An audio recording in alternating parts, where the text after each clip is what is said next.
Hey guys, Steve Dempster, Guitar Evolutions. If you're visiting this channel for the first time, welcome.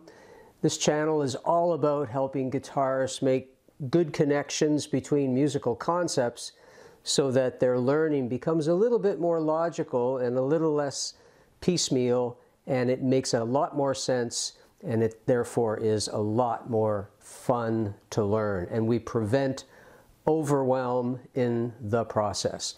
So the majority of guitarists tend, when they take up the guitar, to want to play music that they've heard, that they've grown up with, that they love, for whatever reason. And there's absolutely nothing wrong with that. It is and should be considered a healthy part of the process of learning to play guitar. Often, though, questions will start arising at some point from a guitarist, from a student, where the questions are hinting at how music actually works. How do I take all this information that I've learned about the guitar and use it, adapt it, mold it into creating something that I'm making up instead of just playing somebody else's music? And this is a comment that comes up quite a bit.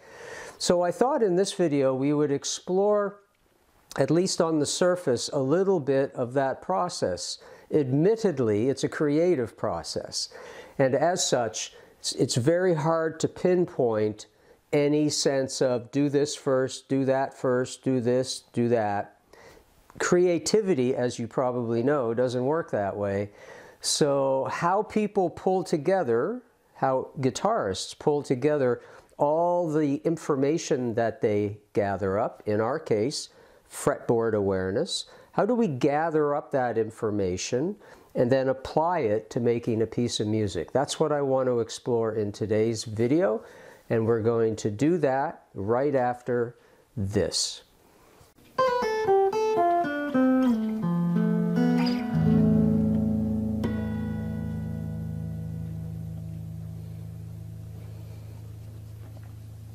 Okay, welcome back. So here's where we stand so far.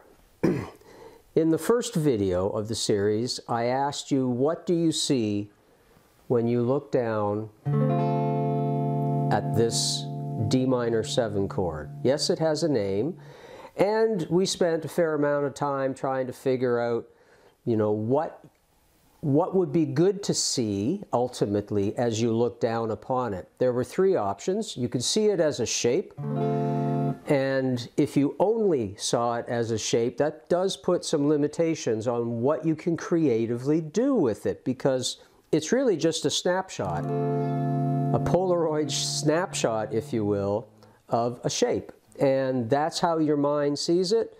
Therefore, you're locked into it. You're not sure what to do. Maybe you actually, when you look down upon it, you see a root note, the note upon which the chord is named. So you notice the D note in it. That's a good thing to be aware of. We could do something with that.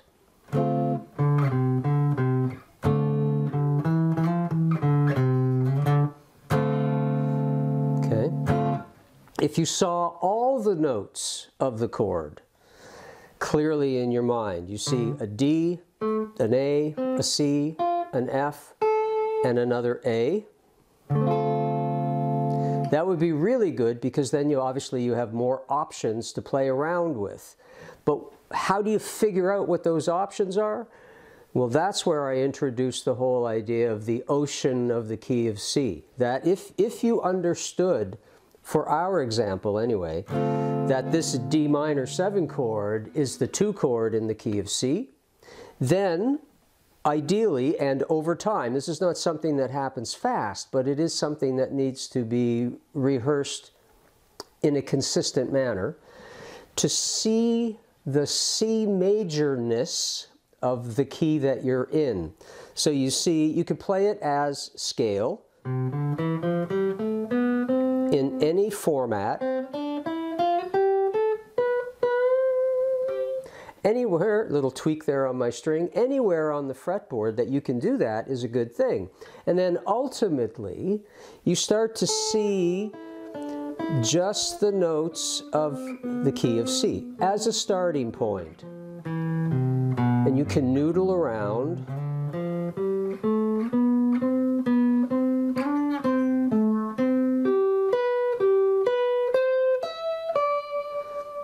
Getting very comfortable with where that C sits. And then I went on to talk about, let's bring in the second chord, the A minor 7 chord. I think this is in video 2 now. And talked about the notion that these two chords sit in the C of C major. So all the notes of C major around both chords, D minor 7 and A minor 7, all the notes that surround them are from the key of C, and you want to have some visualization of that. Both of the chords exist in the key of C, and the notes that make them up also exist in the key of C. So you can see how this one big picture of the key of C can completely help you get how you could get from this chord to that chord using your skills at riff creation or lick creation. And we demonstrated some of that, or excuse me, I demonstrated some of that in video 2 with the awareness of, let's say, starting with the root note of D minor 7, you could be aware of the notes in the key of C on that 5th string that could lead you into A minor 7. And we could do that from each and every note of the D minor 7 chord. And ultimately, of course, you don't necessarily need to stay on one string. You can mix it up. You could be going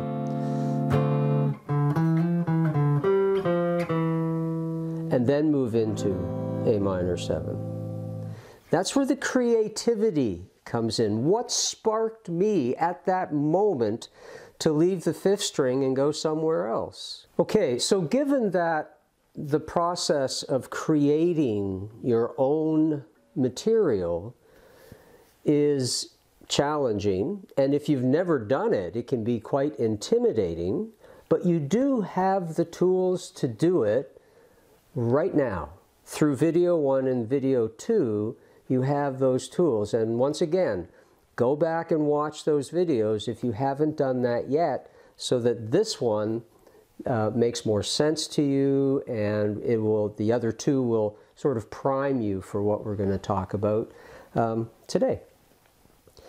So the goal is to creatively get from a D minor 7 to an A minor 7. And then the question becomes, and this is the tough one, Stephen, how do I do that? I know what notes to choose now. I know I could take it along one string and move from one chord to the other. Perfect. Okay, what are some of the other features now that have to get factored into the process? Rhythm is involved in the process. Has to be. Rhythm is what drives people to want to move, to react to your music. If you do not have a sense of that as you're playing, however you've decided to play it, which is a whole separate issue, are you going to do that? Are you going to go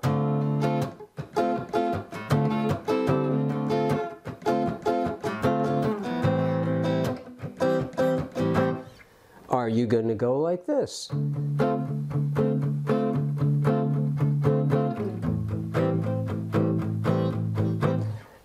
And then what are you going to do in between, rhythmically speaking, to get from one to the other? Those are tough things to answer. By and large, the people perhaps that you know around you that do that stuff, they intuitively feel it. I know that's a frustrating answer to give about how it's done, but they do have an intuitive sense of how it works. And somewhere, chances are, in the back of their brain that you can't see, the lizard brain we'll call it, while they're doing something like this perhaps,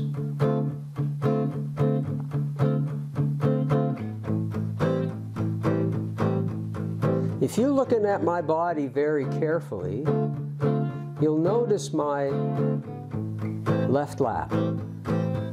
See what it's doing.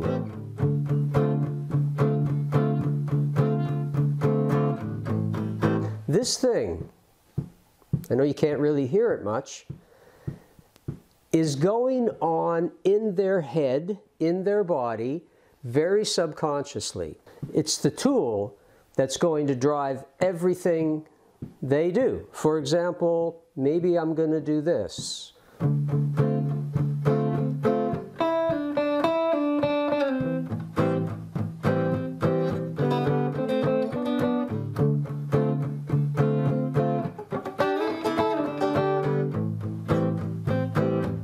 Now I don't know what told me to go.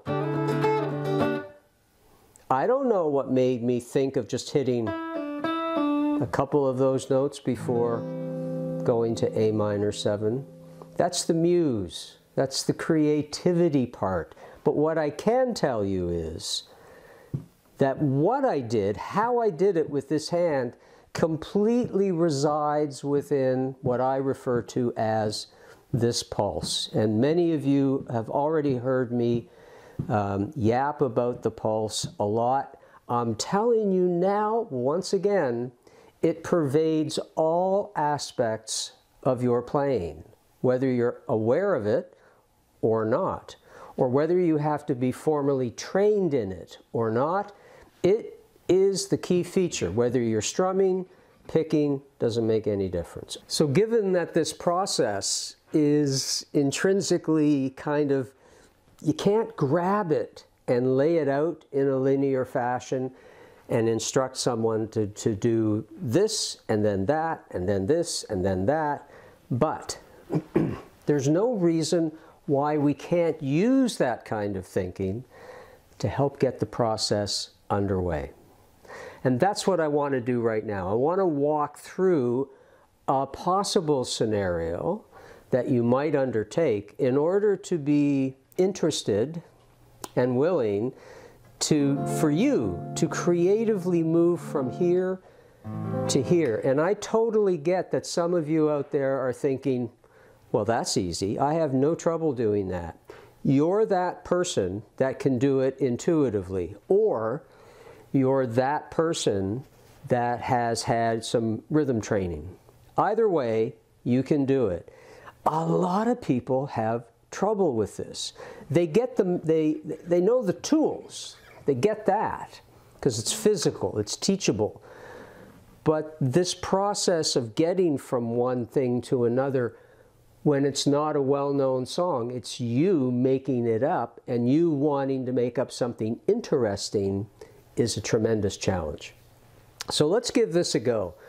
And remember, I mean, this is not a course in rhythm per se, but you cannot avoid rhythmic awareness, whether you're strumming, soloing, creating licks or riffs. Rhythm is the feature that makes it all sound really good. Without it, you could argue that you're just making noise, really. It's unorganized. There's no structure to it. So we need to impose some structure into this process. And so I'm just going to pull up one of the images right now that will show you the kind of structure that we're going to use to help you walk through this process. Okay, so as you can see, what we've got is a 4-measure chunk of music. Not yet, but a 4-measure a template, shall we say, that we're going to work with. And a measure, if you're not familiar, is a musician's way of talking about what's happening at different points in a song. It's like, think of the measure as a carton of eggs. You can say to someone, I just purchased 12 eggs, or you could say, I just purchased 1 dozen eggs. Well, the reference to 1 dozen is like a measure to a musician. And within the measure, there are eggs, but there aren't 12 right now. There's only 4. And those 4 eggs refer to beats. And that's what my lap is doing. My lap is going 1, 2, 3, 4. That's one measure. 1, 2, 3, 4. 1, 2, 3, 4. 1, 2, 3, 4. I just played, or just counted out, 4 measures of this particular structure. So what I've done in it, as you can see, is I've said, for now, let's put the chord that you're going to play on the first measure. And then let's transition in the second measure to playing some kind of a lick, excuse me, using the notes that you're aware of. And then in the third measure, a chord, and then in the fourth measure, some notes, another lick. In reality, it may not be that structured. It would be looser, but we have to start somewhere, right? And hey, if you're interested, if you find that this stuff is something you're interested in deeply, just let me know in the comments below. I'd be happy to put together a course for you of some sort to help you get better at this process. Okay, so that image has you thinking in terms of beats and measures.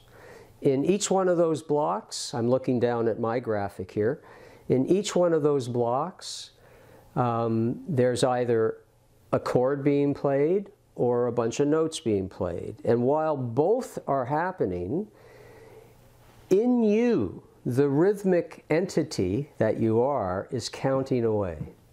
Whether it's very conscious, very upfront, or if you're just sort of feeling it, it's the thing that makes you move. Either way is good.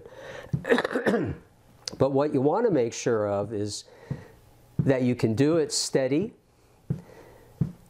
without missing a beat. And in our case, we've got 4 beats in every measure. There are 4 measures. So we're going to be counting off 16, effectively 16 beats for our sample. But that sample could keep on repeating itself. Maybe it's the verse of a song. Maybe it's the chorus of a song. I don't know yet. It's not relevant. Okay, let's pull up the second graphic. So you can see there that I've got the chords put in place. And here's all I want you to do. And even, oh my gosh, even if you're sitting back thinking this is so darn simple, I would urge you to still pay attention to it, because you might pick up something new. Your cup is never full. But the intent here is to give you enough mental space as you play through these chords to allow you to think a little bit about what's going to happen next. In real time, creative playing, the thinking kind of goes away. It's just like you and I having a conversation. I'm sure to some extent you're thinking about what you might say to me, but it really is coming out of your mouth at the speed of thought. You're not processing it first and editing it and whatever, and then saying it. That would make conversation very awkward. So now what we've got are 2 chords in place on the first and the third measure. All you're going to do is strike the chord once and let it ring for 4 of these taps. And then in the second measure, where it's empty, I want you, this is very important, I want you to quietly continue counting in your mind 4 beats. Even though you're not playing something on that measure, the music is continuing to go on. The train is moving down the tracks. It doesn't stop until it stops, okay?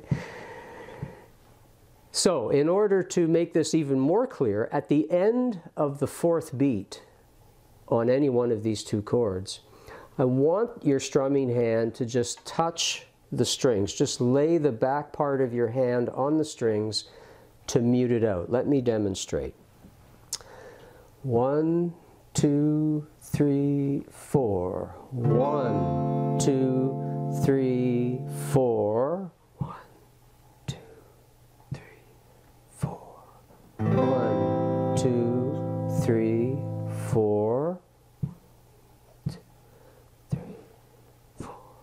1, 2, 3, 4.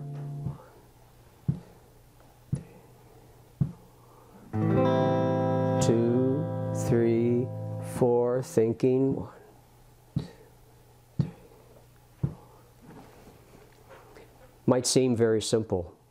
Once you start counting and pulling together some chords, it's amazing how the whole process falls apart for some people. I do this a lot. This is what's going on. There's too many layers. I'm patting my head, rubbing my chest, and tapping my foot. Lots of layers going on. So it might be challenging for you, but it's step one. And all you're doing is controlling the sound. You're striking this chord once, and it's going to ring for 4 beats. Just going to fade away. And then on beat 4, I want your hand to come down and touch the strings, and that effectively stops them from ringing. And don't make a big deal about it. Don't do that. Just gently let the hand touch the strings. That's all it takes. Then you continue to do the count of our tune, but quietly in your mind, and while the count is going on, you're planning on the formation of the A minor 7 chord. You strike it, you let it ring for 4 beats. On beat 4, you'll stop the sound, and then continue to think about the count. Now, I wouldn't get too caught up in stopping the sound right at beat 1. All I want you to do is make sure that when you're into the 2nd and the 4th measure, that there's no sound happening, that you've cut it off at a logical spot. So I was just throwing out beat 4. You could go 1, 2, 3, 4, and then stop on beat 1 of the 2nd measure. You see how I'm talking right now? This is how musicians often talk, and it can be confusing for somebody who hasn't had any training in rhythm, in timing. So that's why we're taking this in sort of a slow burn kind of approach. Okay, let's look at the 3rd graphic. Now here we're going to create an awesome, totally rockin' out riff in between these 2 chords. Not. It's not going to happen yet. If you look at the image, you've got the D minor 7 still doing its thing. You strike it once. I don't want you to come up with any fancy rhythm yet. You're free to do it later, but not yet. And then in the 2nd measure, you can see a series of D notes written across, and they're each being played on a beat. And then A minor 7 happens, and then you're playing a bunch of A notes, and each of those A notes are being played on a beat. So both the D notes and the A notes are the respective root notes for D minor 7 and A minor 7. So your cool riff is simply to play the root of each chord 4 times. And each time you're doing it, it's happening on a beat. Again, the simplicity of it, I think, makes guitarists move away from this kind of stuff prematurely. Because if you can't do this yet, what makes you think you're going to be doing something more cool and elaborate a few moments from now? Again, maybe you're that person who can do it. You can turn off the video right now. You do not need my help with this particular aspect of training. But here we go. This is what's going on in that particular graphic. 1, 2, 3, 4.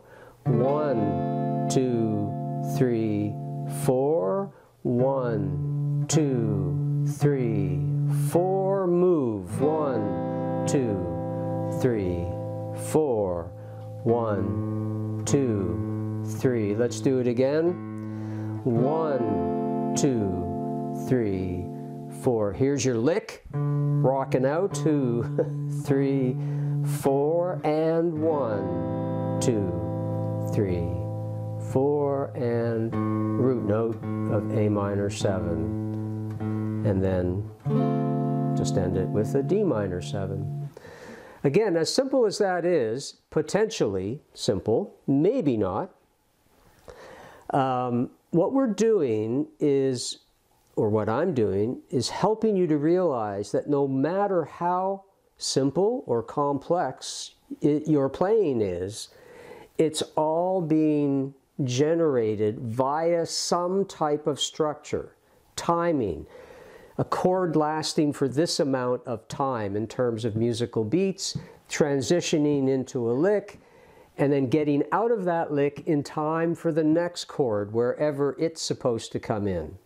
These are decisions that you, the creator, are making, the musical creator, are making, sometimes sort of pre-composing it, that's fine, and then presenting it to the world, or you're doing it live and in the moment, improvising it. And that comes with more just experience. That's all that's going on there. That's what's happening in the third image. Let's go to the fourth image now. So in the third one, what we focused on was playing the roots of each chord on each beat. So far, rhythmically, not particularly interesting. Now we're going to play the notes of the chord on each beat. Now let's do a bit of a review. We know the chord, we know its shape. Hopefully you have a sense of the notes that are making it up. There's a D, an A, a C, an F, another A, but I'm not worried about them as they take on this shape. I'm just interested in whether you're aware of the arpeggio, excuse me, of the chord. D, I'll do it this way, D, F, A, C. That would be more typically the way someone would train the arpeggio of the chord, at least at the beginning. You're playing them out kind of alphabetically. D, F, A, C. So we need to be able to find those notes. Now you can do the same thing holding the chord, but it will not feel like you are creating a lick. In other words, I don't want you to do this, but you are free to do it if you really need to. I'll just play that image for you with the chord in place the whole time. D, F, A, C. Then when I go to the A minor 7, I'm just playing A, C, E, G. That's not what I would like you to do because it will not feel like you're leaving a chord and playing a lick. But it's a nice effect. There's no reason why you couldn't do it. 1, 2, 3, 4, D, F, A, C. 1, 2, 3, 4, A, C, E, G. See, I'm not leaving the chord at all. The chord's in place. I'm just playing those notes in the order that they're presented. A, C, E, G. And that is fine. It's absolutely creative. There's nothing wrong with it, but it is not the leave the chord, play a lick, come to another chord effect. Here's what I would really like you to do in this example. 1, 2, 3, 4. 1, 2, 3. Arpeggio. D, F, A, C. 2, 3. Arpeggio. A, C, E, G. 1, 2, 3, 4. Arpeggio. D, F, A, C. Chord. 2, 3. Arpeggio. A, C, E, G. It's just creating more of the physical feel of releasing the chord and moving into some notes that you can play to create a lick or a riff, albeit in this case the arpeggio, a simple arpeggio of the chord. So I hope that's making sense so far. Everything is structured within these 4 measures. You're either playing a chord or you're playing some notes. And right now we've got the chord that's being struck, letting it ring. Then we release the chord and we play the notes of the arpeggio. D, F, A, C. Now I'm playing them here just because they're close to the chord.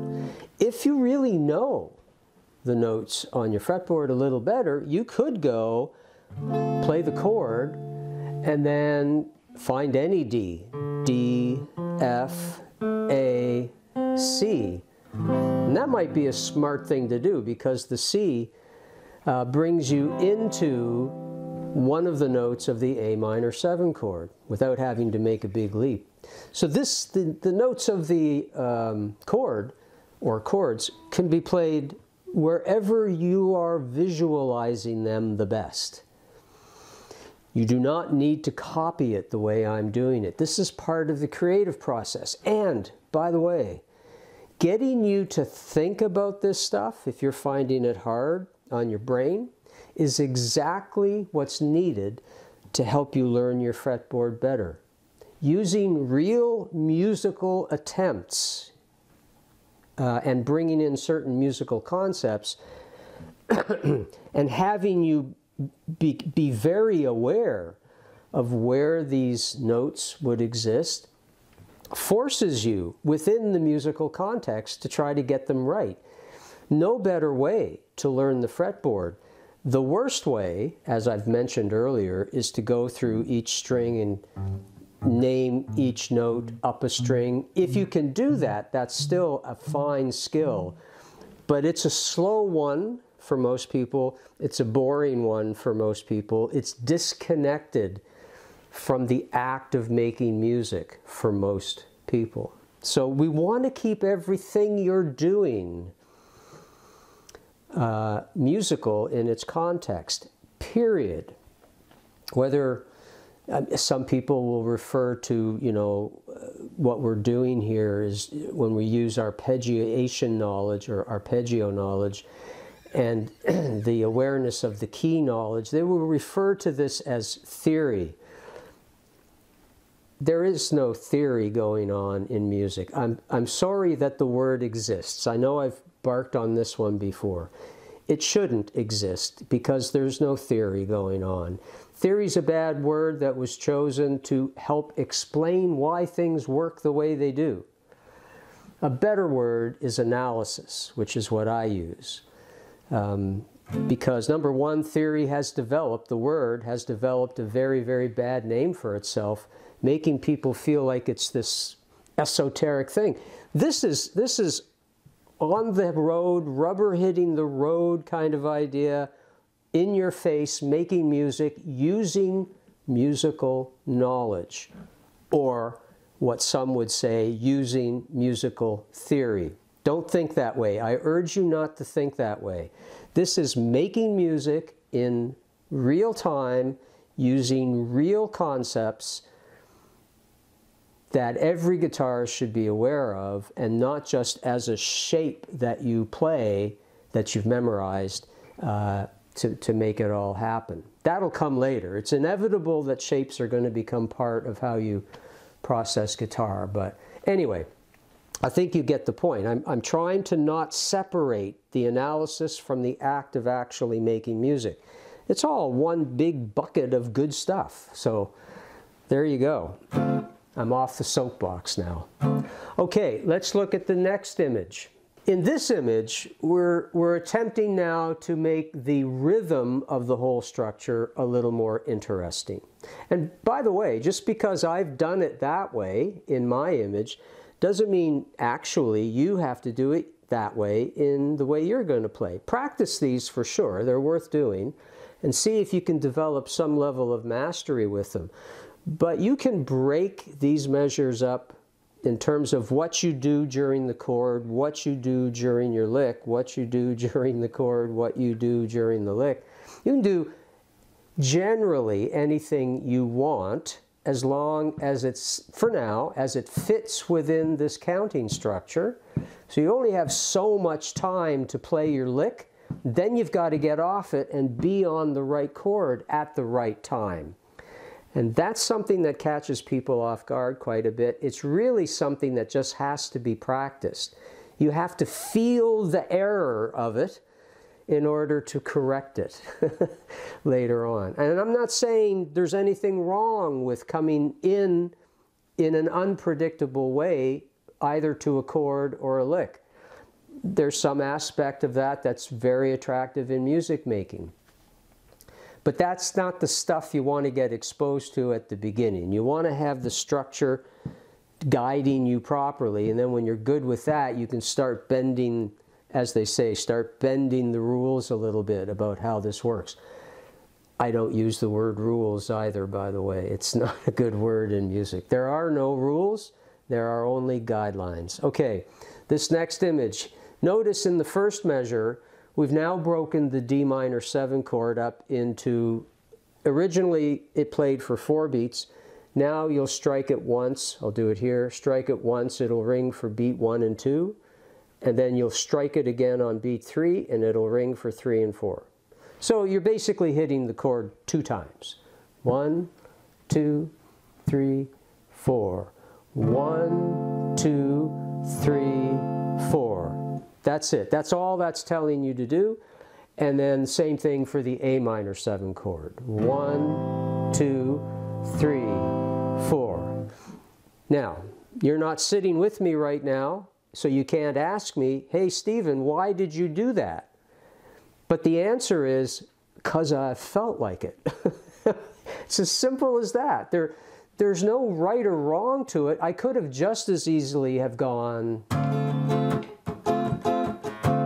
and done the same for the A minor 7. Is it more interesting? Yeah, I would argue it's more interesting. I could have done, you know,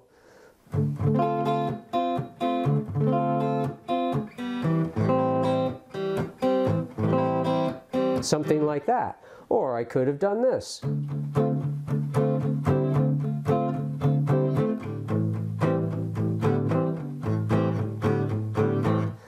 What's causing me to do that is a whole mixture of training, experience, experimenting, you name it.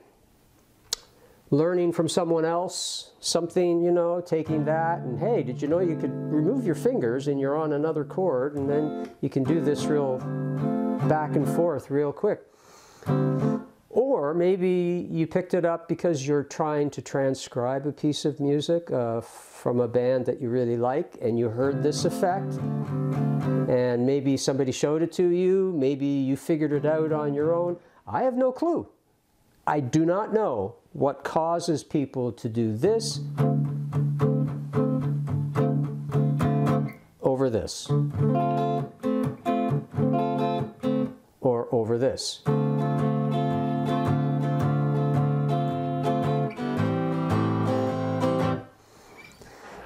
That's the beauty of creativity. It's unexplainable in some sense. So, for now the answer is I just felt like it. If you look into the second measure and the third and the fourth measure as well, you'll notice we're still playing the notes of the arpeggio, but I just eliminated on beat number 1 the root note of each arpeggio.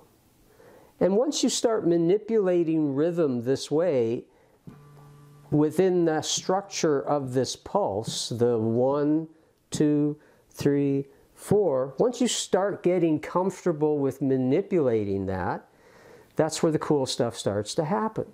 But you've got to get that basic concept in place. And I'm not talking, oh, I'm familiar with it, Stephen. I know about the pulse, I know about, you know, counting. You might be saying you know it, but you only know it when you're not really thinking about it. It's inherent in your musical playing. It comes out of you as naturally as breathing out CO2. You know, you don't have to think it through. if you do have to think it through, it's not settled well enough inside of you yet. And again, there are some out there that do this intuitively, who don't need what we're going through right now. They may need other things, for sure. Everybody has a hole somewhere, but it's not this. Some people are just wired rhythmically. It's just the way things are. Okay, so as you can see in the second measure, beat 1, silent, no note is being played, but on beat 2, excuse me, the first note is silent, not beat 2, let me get my words right. In the second measure, the first beat, nothing's being played, but on beats 2, 3, and 4, you're playing the rest of the arpeggio. So if you happen to be doing this one, you just don't play the D, you play the F, F, A, C. Bonus points if any of you recognize that as a chord, interestingly enough. And how is that related to D minor 7? Double extra points if you can make that connection. But we'll go there some other time. Same thing for the A minor 7 and the 3 notes C, E, G. So let's try this out. I'll play for you what's there, and then you can have a shot at it in your own training. 1, 2, 3, 4. 1, 2, 3, 4. 1, 2, 3, 4. 1, 2, 3, 4. 1.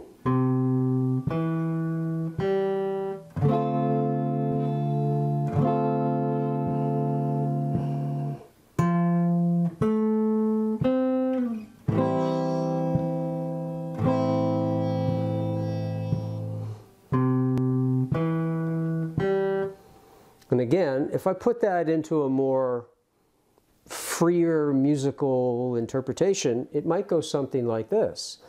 1, 2, 3, 4. 1, 2, 3, 4. 1, 2, 3, 4. 1, 2, 3, 4. 1, 2, 3, 4. 1. Ooh, wrong notes, but you get the idea.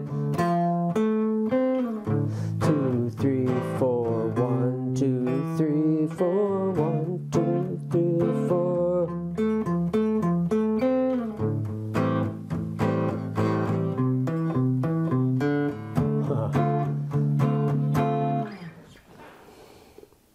So you can go from that really structured up thing to something a little bit more elaborate rhythmically, but you're still using the same structure. You've still broken it up in the fashion that I've got there. I hope this is making some sense for you, because it's something you have to sit with and noodle, and of course it's something where the metronome will become your best friend if you have trouble synchronizing the steadiness of your own internal pulse to keep the thing moving. If you find that difficult while doing stuff on the fretboard, I would argue getting that lovely ticking machine, whether it's digital or analog, doesn't make any difference, to be that for you.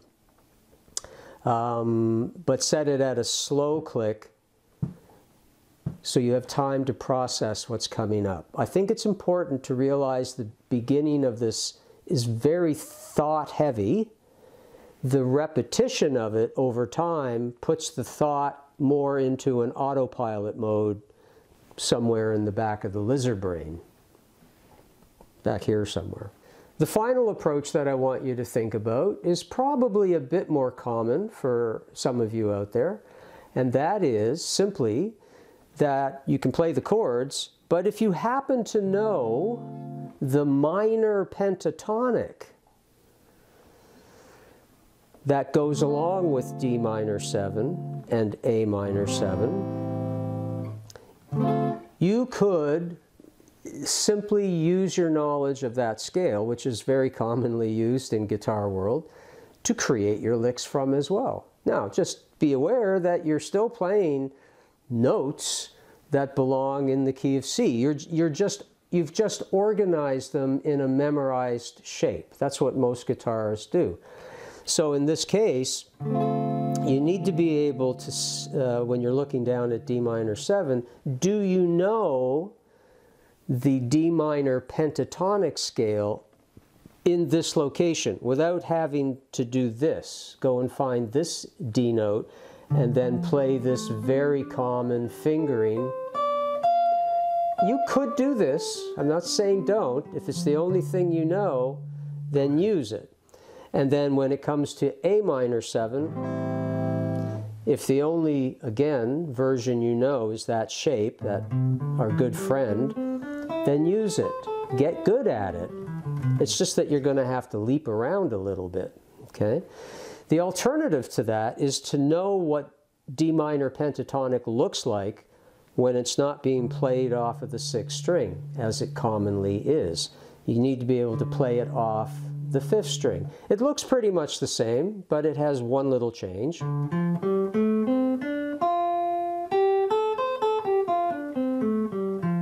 Then you can go below, come back up. Now that's a memorized thing, and in the PDF that goes with this session, which you can download for free, just leave me your best email and my gnomes of the fretboard will send it off for you. This is all highlighted in there for you. So if you're unfamiliar with this particular version of D minor pentatonic, then you can learn it. And then when A minor 7 comes along, you may not be familiar with this one.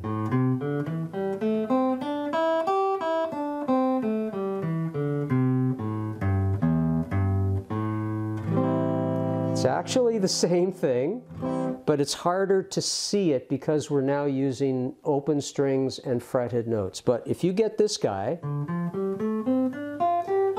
everything my first finger's playing is being played by an open string down here.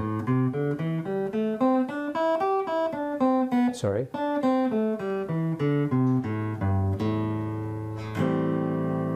So could you do this if you were at one sticky spot in your playing? Could you go 1, 2, 3, 4 and then leap up here? Sure you could. Go down here, 2, 3, 4. You could do that if you want to, but you know, you should take advantage of the opportunity to learn another way of doing something you're already really, really good at. So let's take a look at this using the 2 minor pentatonic shapes that surround the 2 chords, because of course everything's connected. Here we go. 1, 2, 3, 4. 1, 2, 3, 4. 1, 2, 3, 4. 1, 2, 3, 4. 1, 2, 3, 4. 1, 2, 3, 4. 1, 2, 3, 4. 1, 2, 3, 4. 1, 2, 3, 4. 1, 2, 3, 4.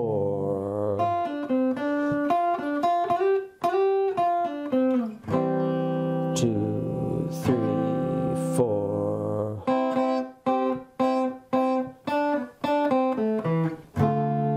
2, 3, 4.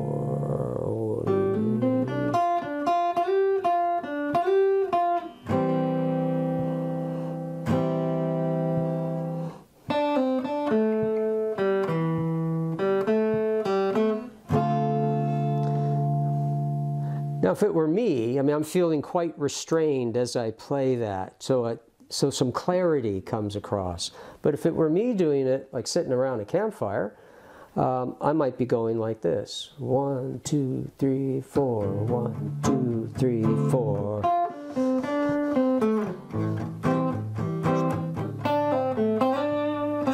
Whoops.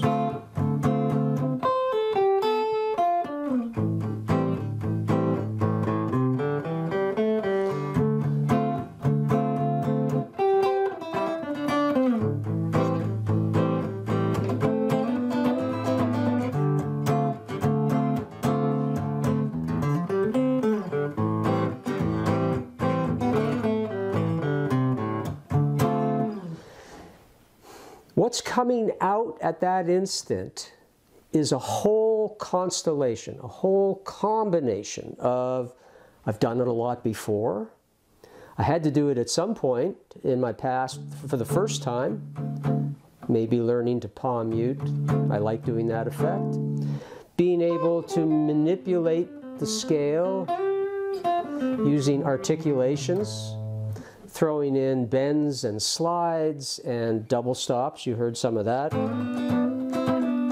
At that moment I wasn't thinking pentatonically, I was thinking about the notes of the key of C. And even then I wasn't thinking about the notes of the key of C. I have done that kind of thing in the key of C so many times in the past that it just becomes another piece of language that I throw into my own playing. I draw it out at the moment. That's all that's really happening. Rhythmically, yeah, there's some elaborate stuff happening, and you have to get trained to be able to pull that stuff off too. So that there's many layers that we could explore, but hopefully this gives you a good starting point to begin the process. So there you have it.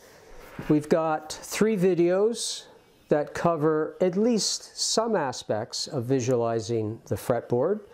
Ultimately, the process is learning some concepts, whether it's arpeggio, whether it's key, knowing the notes of a scale spread across the board. All of that takes some time, but really getting to the point where you can assemble that material into something that you create, that's the stuff that's really going to stick.